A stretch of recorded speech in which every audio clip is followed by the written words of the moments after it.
더 랍스터, 킬링 디어, 더 페이버릿 여왕의 여자 등 독특한 세계관의 작품으로 많은 사랑을 받고 있는 예술 영화계의 유명 감독 요르고스 란티모스의 신작 가여운 것들. 지난 베니스 국제영화제에서 황금사자상을 받고 골든글로브 시상식에서는 영화 작품상을 받는 것에 이어 다가오는 아카데미 시상식에서 무려 11개 부문에 노미네이트 되는 등 평당과 시네필들에게 뜨거운 관심을 받는 작품입니다. 그렇다면 이 작품 가여운 것들은 과연 어떤 매력을 가진 작품일까요? 구체적으로 살펴보겠습니다. 우선 미장센에 관한 이야기부터 시작을 해보려고 합니다.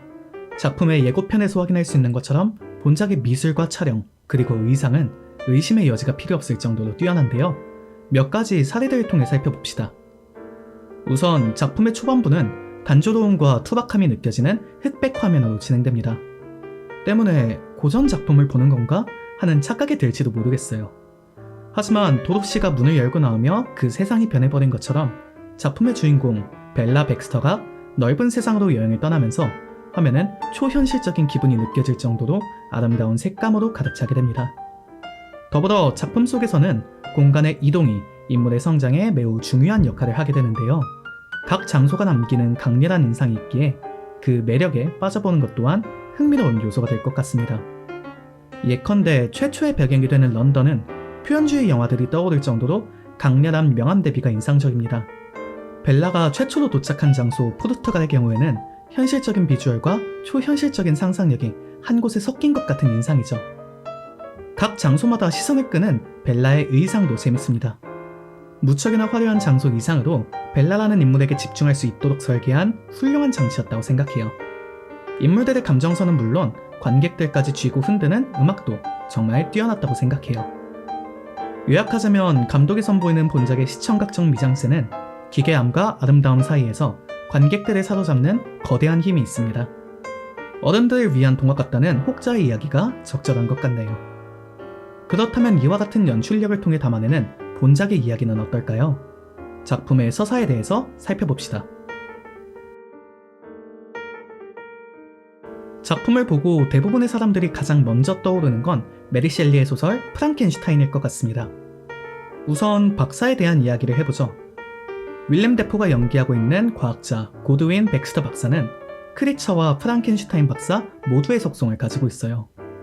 그는 크리처처럼 아버지로부터 실험을 통해 지금의 존재가 되었고, 더불어 크리처를 떠올리는 외모를 가졌죠. 소설 속에서 크리처가 그러했던 것처럼 깊은 외로움을 느끼고 있는 존재입니다. 하지만 이와 동시에 프랑켄슈타인 박사가 그러했던 것처럼 자신만의 창조물을 만들어내죠. 소설 속 크리처가 그러한 것처럼 박사로 인해 탄생한 창조물 벨라 백스터도 마찬가지입니다. 그녀는 성인의 외형임에도 불구하고 신생아와 같은 상태로 말하고 행동하죠. 그러던 그녀는 언어를 습득하고 자신의 욕망을 깨닫기 시작하며 끝내 자유롭게 세상으로 나가기 시작해요. 이때 자신의 자유의지를 통해 새로운 세상으로 나아감과 동시에 작품의 색감이 다채롭게 변하는 것도 정말 흥미로운 연출법이었습니다. 어쨌든 본작에서는 결국 흑백으로만 가득했던 박사의 실험실에서 벗어나 세상으로 향한 크리처 벨라가 어떤 경험을 하게 되는지가 매우 중요한 서사적 요소가 됩니다.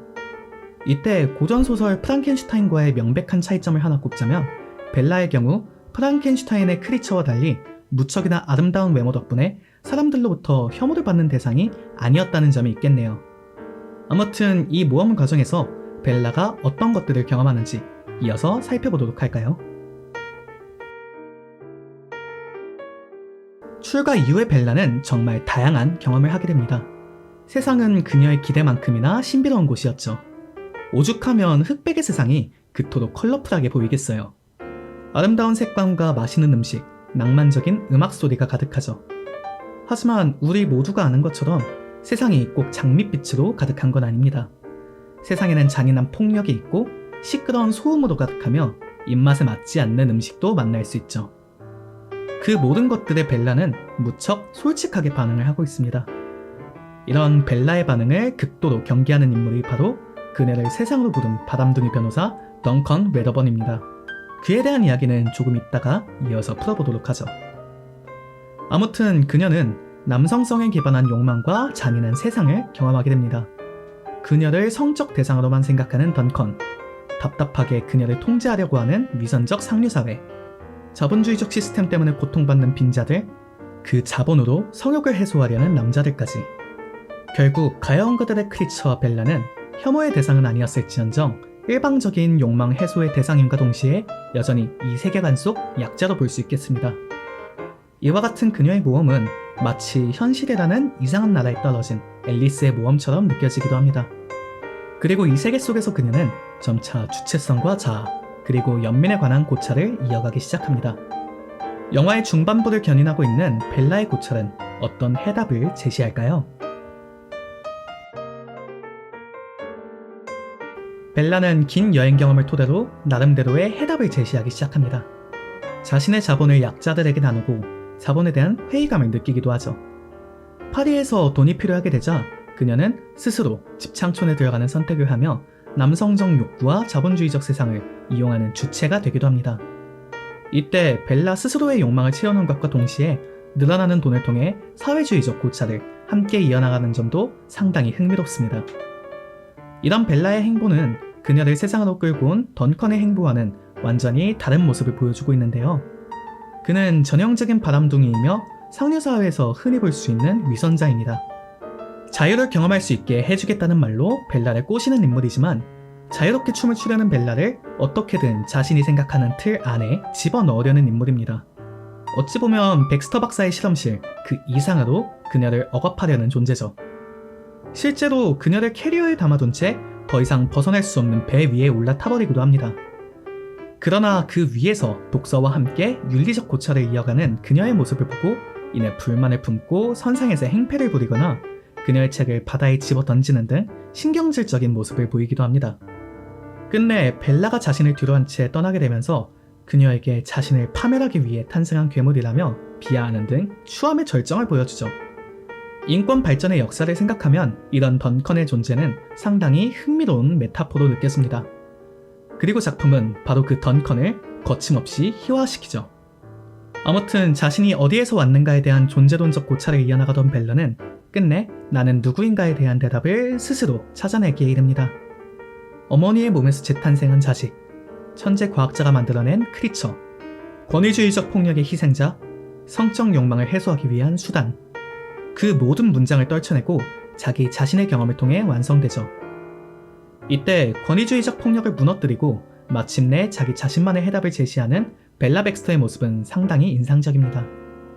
본작이 제시하는 결말부는 작품 속에서 확인할 수 없는 평화로운 이상향과 같은 모습이에요.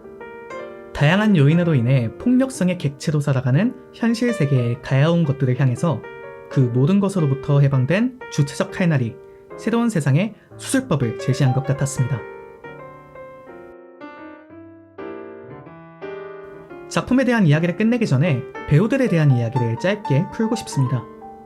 우선 그린 고블린으로 익숙한 윌렘 데포와 헐크 등으로 익숙한 마크 러팔로, 위 두 배우의 연기력이 정말 재밌습니다. 고독함과 부성애의 감정을 적절히 녹여내는 윌렘 데포의 연기는 조금은 난해할 수 있는 작품의 초반부를 이끄는 핵심이었어요. 앞서 언급한 것처럼 찌질한 한 남자의 정석을 보여주는 마크 러팔로의 연기는 현실에서 절대 만나고 싶지 않은, 하지만 작품에서만큼은 무척이나 매력적인 모습이었습니다. 마지막으로 작품을 이끌고 가는 엠마 스톤의 연기력에 대해 이야기를 해보려고 하는데요. 사실 이번 아카데미 시상식에서 여우주연상의 강력 후보인 만큼 많은 이야기가 필요 없을 정도로 뛰어난 연기력을 선보입니다. 기본적으로 성인의 몸에 자리한 어린 영혼이 점차 성장해서 한 명의 주체적 인간이 되는 그 과정이 무척이나 인상적이에요.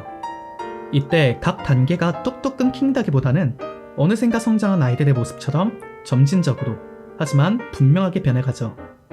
제가 본 그녀의 작품들 중에서 가장 뛰어난 연기력을 확인할 수 있었습니다. 요약하자면 영화 가여운 것들은 여성주의적 맥락과 휴머니즘적 맥락으로 욕망에 기반한 남성주의적 폭력성과 위선으로 가득한 자본주의적 현실의 잔혹함을 거침없이 해치하는 작품입니다. 개인적으로 꼭 강조하고 싶은 부분은 작품이 청소년 관람 불가인 만큼 정말 다양한 정사 장면이 등장하지만 그것을 단순히 포르노그라피적 시선으로 정의할 수 없는 작품이라고 생각해요. 섬세한 미장센과 놀라운 연기력, 그리고 작품이 주는 유쾌한 듯 날카로운 메시지가 무척이나 인상적인 영화였습니다. 자신만의 독특한 세계관을 가진 요르고스 란티머스 감독이 보여줄 수 있는 가장 대중적인 예술 영화일지도 모르겠네요. 영화 가여운 것들에 대한 제 평점은 8점입니다.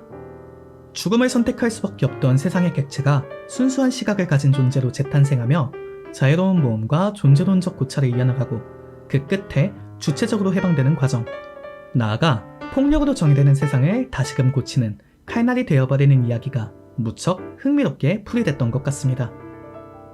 폭력성의 객체에서 해방된 주체적 칼날이라는 한 줄 평 또한 함께 남겨보고 싶습니다. 오늘의 리뷰는 여기서 마치고 다시 찾아오겠습니다. 시청해주셔서 감사합니다.